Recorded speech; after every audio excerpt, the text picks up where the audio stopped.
Hi there. Hope you had time to grab a little snack and join us back for more Explore Tulsa. Now, this time of year, we have the special privilege of helping RSU TV put together their show called Living Grand on Grand Lake. Which is great because we get to show up at work in shorts and t-shirts while spending most of our time shooting from the boat. Wait, you told me this was hard work. More like hardly working, especially when we hung out with former Oklahoma State Rep Dr. Doug Cox.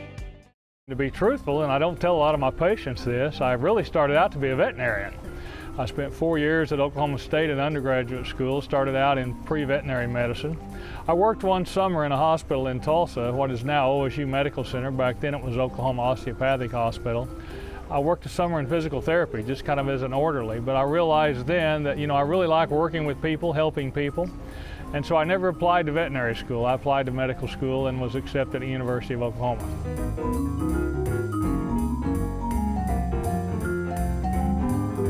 Well, I was really kind of an old-fashioned doctor. Back in the day, we did a little bit of everything. I did obstetrics, delivered about 813 babies.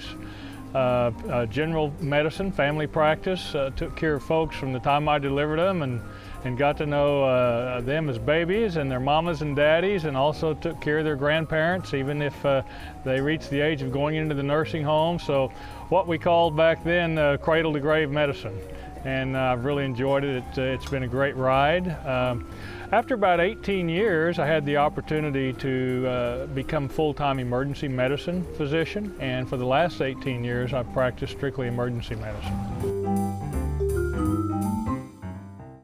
Grew up in the Tulsa area, never lived in a small town in my life, but as part of my medical school training at OU, I did a rural preceptorship here. And I noticed right off the bat that for a small community, the hospital was great. It had the backing of the Baptist healthcare system, which nowadays is known as Integris. And they had the latest and greatest medical equipment. It was a very well-equipped hospital. And what a great place to come and play. When I was in high school and college, my buddies and I used to come up here on weekends and summertime vacations and camp out and fish and water ski. And when I finished my medical training, I thought, now if I can go practice at a place that I like to go play and make a good living with a place that has a state-of-the-art hospital, let's try it, and it's been wonderful.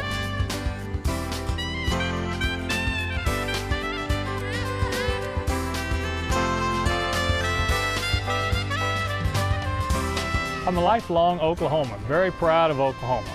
I want to do all I can to make Oklahoma a better state, and the opportunity for public service came up in the form of running for the state legislature. And I thought it was great to be an Oklahoman, but we're number one at some of the things that aren't too good. I mean, smoking, teenage pregnancy, and we're low in some of the things that I would like to see improved. Our education level of our state, the number of people who visit our state. And I thought, there may be an opportunity to make a difference here. And so I ran for the state legislature, won the House of Representatives seat here, and spent 12 years there until term limits. Well, as a physician, and I was the first physician in the Oklahoma legislature in 20 years. And so immediately they put me in charge of all the healthcare related issues, which was fine, but my true passion is education, because I was the first person in my family to graduate from college, or actually attend college and complete it. And that opened so many doors for me that I became passionate about education, want to see every child in Oklahoma get a good public education and have the opportunity to go ahead for college or technical school, whatever they want. And so I was passionate about education.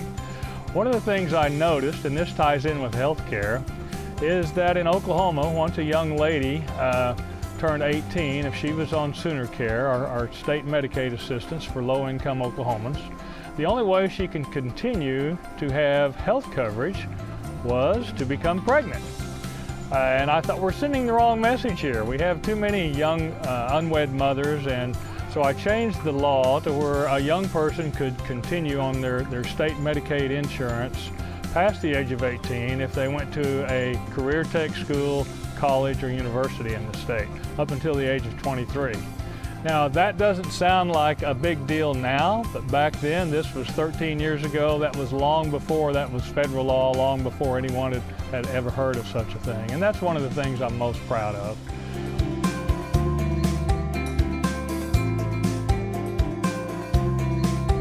Well, I don't know if I deserve it or not. I've worked hard for it, and we certainly enjoy it.